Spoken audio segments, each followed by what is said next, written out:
Los 4 estados de conciencia posibles para el hombre. Gurdjieff presenta a sus alumnos algunos datos necesarios de su enseñanza, para poder comprender las ideas sobre los distintos estados de conciencia, y la relación que tienen con su sistema, el estado que es llamado de sueño.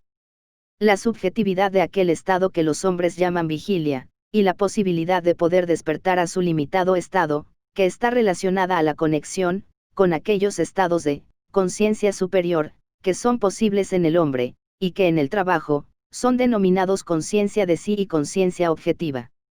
Gurdjieff dijo lo siguiente: ustedes no pueden comprender nada correctamente de las funciones psíquicas o de las funciones físicas de un hombre, sino hasta que hayan captado el hecho de que ambas funciones pueden trabajar en estados diferentes de conciencia.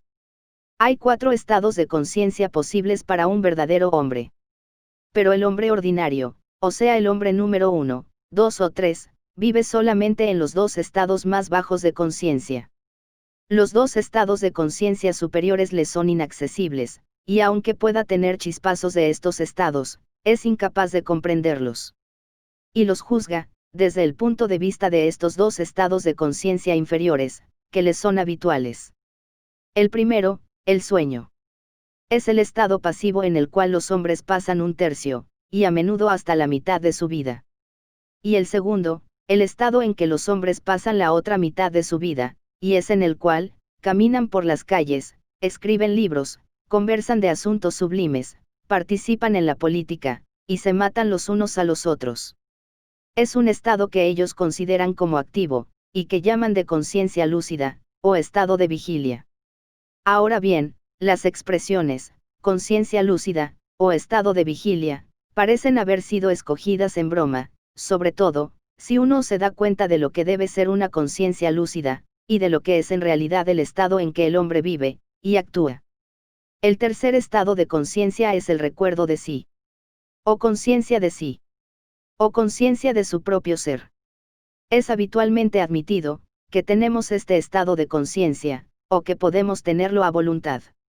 Pero nuestra ciencia, y nuestra filosofía, han pasado por alto el hecho, de que no poseemos este estado de conciencia, y que por sí solo, nuestro deseo es incapaz de crearlo en nosotros mismos, sin importar cuán clara sea nuestra decisión.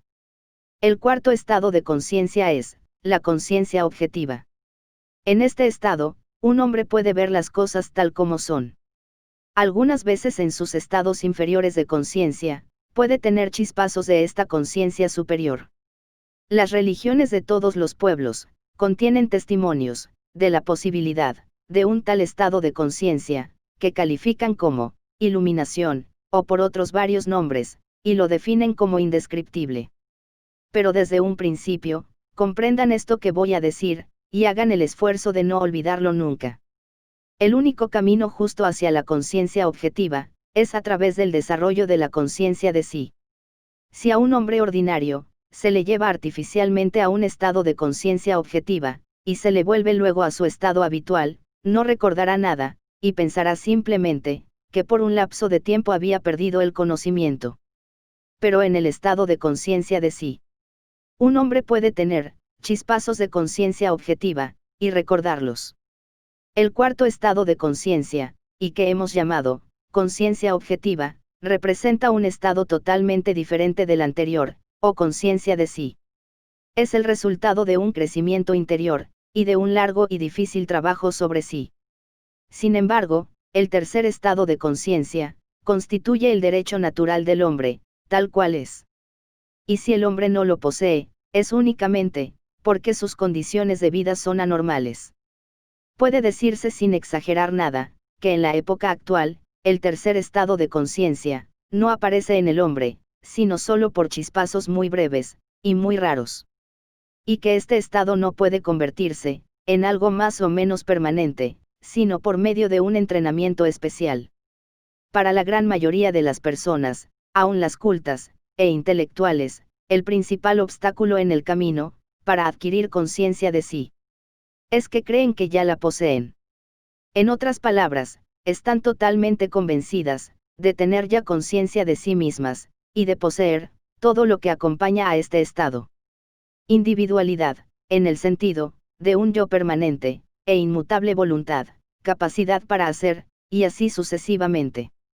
Por tanto, es evidente que un hombre no se interesará por adquirir a través de un trabajo largo y difícil algo que en su opinión ya posee. Por el contrario, si se lo dice, pensará que usted está loco, o que intenta explotar su credulidad para un provecho personal. Los dos estados superiores de conciencia, es decir, la conciencia de sí y la conciencia objetiva, están ligadas al funcionamiento de los centros superiores del hombre. Además de aquellos 5 centros, el centro motor, instintivo, sexual, emocional, e intelectual. Hay en el hombre otros 2 centros. El centro emocional superior, y el centro intelectual superior. Estos centros, están en nosotros. Están plenamente desarrollados, y trabajan todo el tiempo. Pero su trabajo nunca llega a nuestra conciencia ordinaria. La razón debe buscarse, en las propiedades especiales de nuestra pretendida conciencia lúcida, o lo que comúnmente es llamado, estado de vigilia.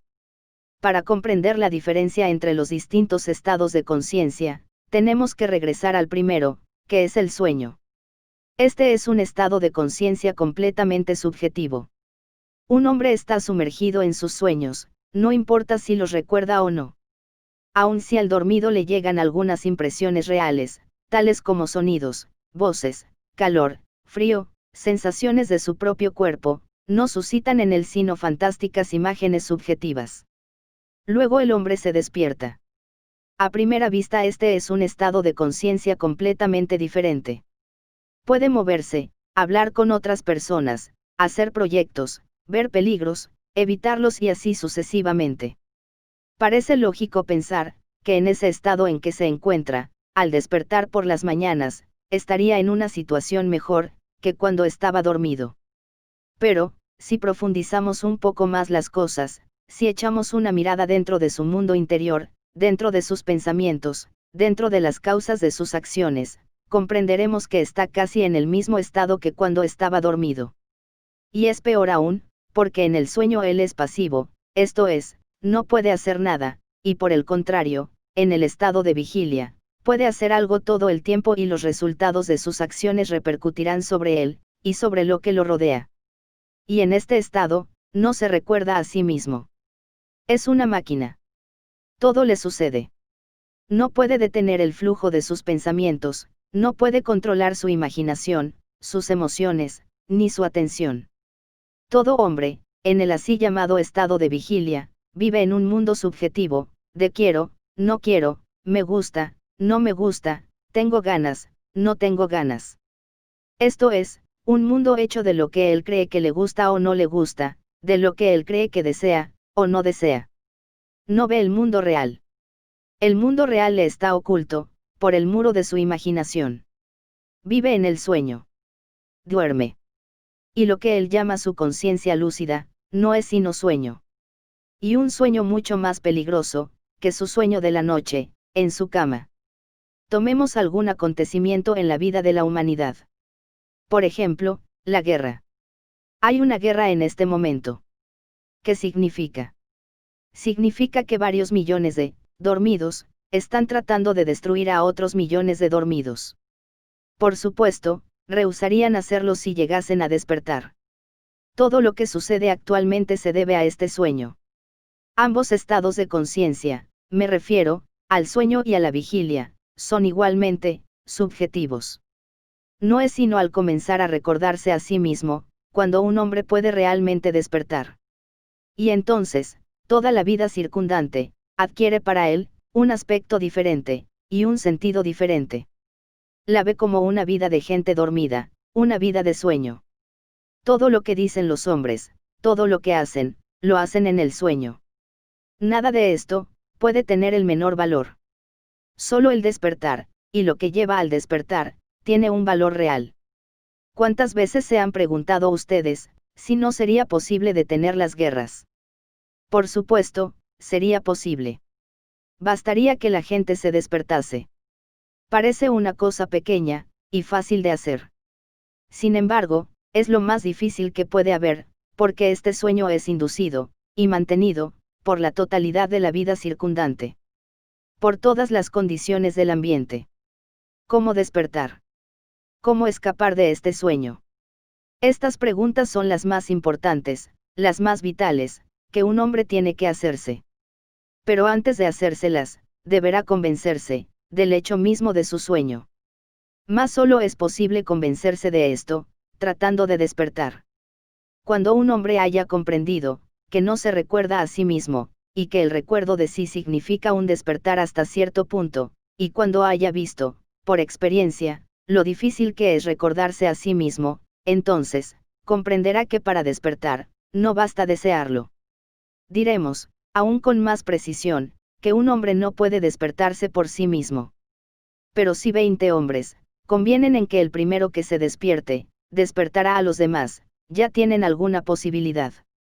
Aún esto, sin embargo, es insuficiente, porque los 20 hombres, pueden dormirse al mismo tiempo, y soñar que se están despertando. Por consiguiente, esto no basta. Hace falta más. Estos 20 hombres, deben ser vigilados, por un hombre que no está dormido, o que no se duerme tan fácilmente como ellos. O que se duerme conscientemente, cuando es posible. Cuando de ello no resulte daño alguno, ni para él, ni para los demás. Deben encontrar a un hombre de este género, y contratarlo, para que los despierte, y no les permita volverse a dormir. Sin esto, es difícil despertar. Esto es lo que hay que comprender. Es posible pensar durante 1000 años. Es posible escribir bibliotecas enteras, inventar millones de teorías, y todo esto, en sueño. Sin ninguna posibilidad de despertar. Por el contrario, estas teorías, y estos libros escritos, o inventados por dormidos, simplemente, tendrán como efecto, arrastrar a otros hombres al sueño. No hay nada nuevo en la idea del sueño.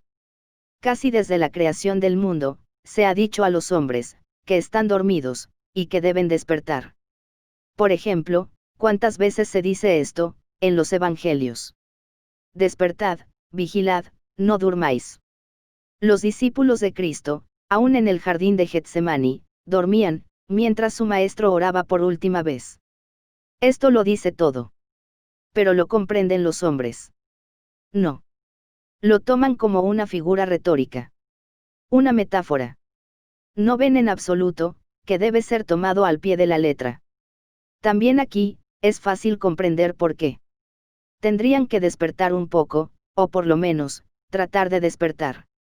En serio, a menudo se me ha preguntado, ¿por qué en los evangelios no se dice nada acerca del sueño? En cada página se trata de esto. Esto muestra, simplemente, que la gente lee los evangelios en sueño. En tanto, que un hombre duerma profundamente, y esté totalmente sumido en sus sueños, no puede ni siquiera pensar, que está dormido. Si fuera capaz de pensar que está dormido, se despertaría. Y así todo sigue, sin que los hombres tengan la menor idea, de todo lo que pierden a causa de su sueño. Como ya lo he dicho, el hombre, tal como es, tal como la naturaleza lo ha creado, puede devenir, un ser consciente de sí. Creado con este fin, nace para este fin. Pero nace entredormido, y naturalmente cae a su vez, en su sueño profundo, justo en el momento, en que debería comenzar, a tomar conciencia de sí mismo. Todo colabora con esto.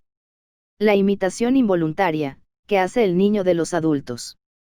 Las sugerencias, voluntarias, o involuntarias de estos, y su así llamada educación. Todo intento de despertar, de parte del niño, es frustrado al instante, fatalmente. ¿Y cuántos esfuerzos son necesarios más tarde para despertar, y cuánta ayuda se necesitará, cuando se hayan acumulado millares de hábitos que compelen al sueño? Uno se libra de esto, muy raras veces. En la mayoría de los casos, cuando un hombre es todavía un niño, ya ha perdido la posibilidad de despertar. Vive toda su vida en el sueño, y muere en el sueño. Además, muchas personas mueren mucho antes de su muerte física. Pero aún no ha llegado el momento de hablar de esto. Recuerden ahora, lo que ya les he dicho. Un hombre plenamente desarrollado, a quien yo llamo un hombre en el pleno sentido de la palabra, debería poseer 4 estados de conciencia. Los hombres ordinarios, es decir, los hombres 1, 2 y 3, no viven, sino en dos estados de conciencia. Conocen, o al menos pueden conocer, la existencia del cuarto estado. Todos estos, estados místicos, y otros por el estilo, son mal definidos. Sin embargo, cuando no se trata de fraudes, ni de simulaciones, estos son relámpagos, de lo que llamamos, un estado de conciencia objetiva. Pero el hombre, ni siquiera sabe algo, acerca del tercer estado de conciencia, y ni siquiera lo sospecha. Hasta es imposible que pueda sospecharlo, porque si usted se lo explica, si le dice en qué consiste, le dirá, que este es su estado habitual. Haga un esfuerzo, y mírese a sí mismo. No se considera usted a sí mismo, como un ser consciente, que gobierna su propia vida. Los hechos lo contradicen, pero usted los considera accidentales, o momentáneos, destinados a arreglarse de por sí. Usted, al imaginarse que posee la conciencia de sí, de algún modo, por derecho de nacimiento, no se le ocurrirá tratar de aproximarse a ella, o de obtenerla. No obstante, en ausencia de la conciencia de sí, o del tercer estado de conciencia, el cuarto es imposible, salvo en raros destellos. Mas el conocimiento, el verdadero conocimiento objetivo, que los hombres se esfuerzan por conquistar, según afirman, no es posible, sino en el cuarto estado de conciencia. El conocimiento que se adquiere, en el estado ordinario de conciencia, se entremezcla, constantemente, con sueños. Y con esto, tienen ustedes, un cuadro completo del ser, de los hombres, números 1, 2 y 3. Contenido de fragmentos de una enseñanza desconocida, por P. D. Ouspensky.